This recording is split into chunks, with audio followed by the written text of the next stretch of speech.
नमस्ते सभी को, मैं हूँ सृष्टि और आज हम Bhagavad Gita chapter 7 knowledge of the absolute के श्लोक 29 को कवर करने वाले हैं। रोज की तरह पहले मैं संस्कृत में श्लोक को पढ़ूंगी, उसकी इंग्लिश ट्रांसलेशन को देखेंगे और मीनिंग को समझेंगे। तो चलिए शुरू करते हैं।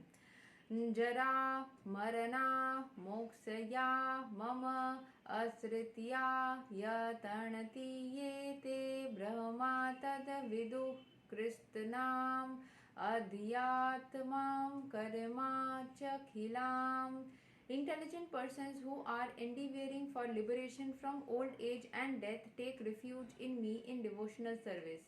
They are actually Brahman because they entirely know everything about transcendental activities. तो जो intelligent लोग होते हैं वो who are endeavoring from for liberation from old age and death, मतलब जो बहुत ही ओल्ड एज में है एंड वो मुक्त होना चाहते हैं, वो ईश्वर के चरण में डिवोशनल सर्विस करते हुए जगह लेते हैं।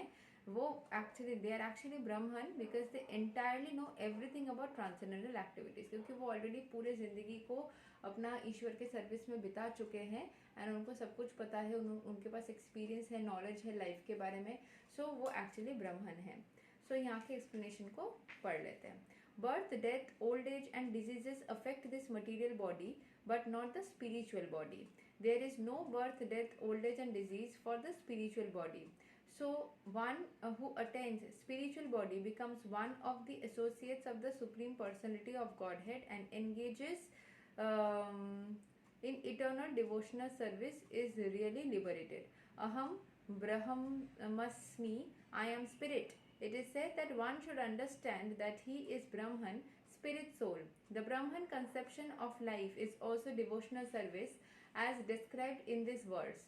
The pure devotees are transcendentally situated on the Brahman platform and they know everything about transcendental activities. Four kinds of impure devotees who engage themselves in the transcendental service of the Lord achieve their respective goals, and by the grace of the Supreme Lord, when they are fully Krishna consciousness, they actually enjoy spiritual association with the Supreme Lord. But those who are worshippers of demigods never reach the Supreme Lord in his supreme planet. Even the less intelligent Brahman realized persons cannot reach the supreme planet of Krishna known as Golaka Vrindavana. Only persons who perform activities in Krishna consciousness, Mama Asritya, are actually entitled to be called Brahman because they are actually endeavoring to reach the Krishna planet. Such persons have no misgivings about Krishna and they are factually Brahman. तो चार तरीके के जो impure ब्राह्मण impure devotees है, जो pure नहीं है, वो भी कृष्ण की भक्ति करते करते पूर्ण रूप से प्योर हो जाते हैं, कृष्ण को प्राप्त कर लेते हैं। एंड जो डेमिगॉड्स को करते हैं अपने छोटे छोटे इच्छाओं के लिए, तो वो उसी ऑब्वियसली आप जिसके बारे में सोचोगे, जिस एनर्जी में वाइब्रेट करोगे, उसी एनर्जी आपके अंदर और ज़्यादा ग्रस्त होती जाएगी। सो आप कृष्ण के प्लैनेट में जाओगे कैसे, अगर आप कृष्ण का नाम ही नहीं लेते हो। आप जिस भगवान का नाम लोगे आप उनके प्लैनेट, पहले भी हमने किसी श्लोक में देखा था कि हम जिस भगवान का नाम लेते हैं हम उनके प्लैनेट में जाएंगे। सो आप अगर कृष्ण भगवान का नाम नहीं लेते हो तो आप उनके प्लैनेट में नहीं जाओगे, ठीक है। सो आप वृंदावन में वो लोग जा पाते हैं जो कृष्ण कॉन्शियसनेस में बहुत ज़्यादा रहते हैं।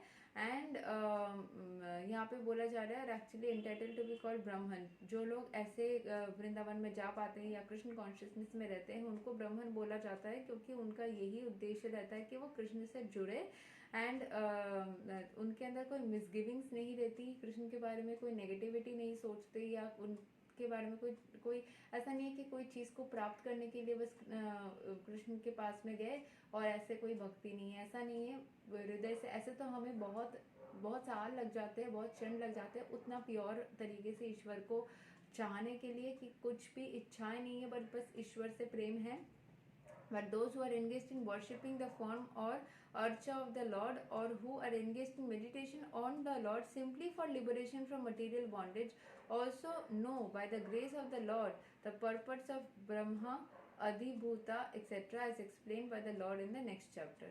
So जो बस मुक्ति प्राप्त करने के लिए ईश्वर के पास जाते हैं, कोई चीज़ प्राप्त करने के लिए, तो वो भी ईश्वर के कुछ यहाँ पे हम ब्राह्मण के बारे में ईश्वर ने कुछ एक्सप्लेनेशंस दी है जो हम अगले चैप्टर में पढ़ेंगे, तो उसके बारे में उनको पता होती है। ठीक है, सो ये तक था श्लोक नंबर 29। कुछ वर्ड्स, कुछ श्लोक्स ऐसे हैं भगवद गीता के जो बहुत डीप है, बहुत ही अलग टाइप का है। ठीक है, पढ़ के थोड़ा अलग फील होता है। ठीक है, तो अभी अगले श्लोक जो है श्लोक नंबर 30, वो लास्ट श्लोक होगा of knowledge of the absolute. फिर उसके बाद हम चैप्टर नंबर 8 में जाएंगे। कुछ श्लोक्स बहुत इजीली एक्सप्लेन्ड है, कुछ श्लोक्स थोड़े से हटके हैं, तो मुझे ये वाला श्लोक मुझे पर्सनली काफ़ी हटके लगा। बट येस, इसमें सार मतलब इसका जो सार है, इसका जो समरी है वो यही है कि जो लोग ईश्वर मतलब के चरण में पूरी तरीके से खुद को समर्पित कर देते हैं, उन्हीं को रियल ब्राह्मण बोला जाता है। क्योंकि ब्राह्मण वही है जो ब्रह्म को प्राप्त करना चाहे, जो ब्रह्म के से जुड़ जाए, जो परम ब्रह्म से जुड़ जाए, जो ईश्वर से जुड़ जाए निस्वार्थ भाव के साथ, वही है परम ब्रह्म, वही है ब्राह्मण। एंड जो लोग उसी तरीके से ईश्वर से जुड़ जाते हैं, वही उन्हीं को हम ब्राह्मण कह सकते हैं। अगले वीडियो में मिलेंगे, तब तक के लिए हरे कृष्णा, राधे राधे, जय श्री राम।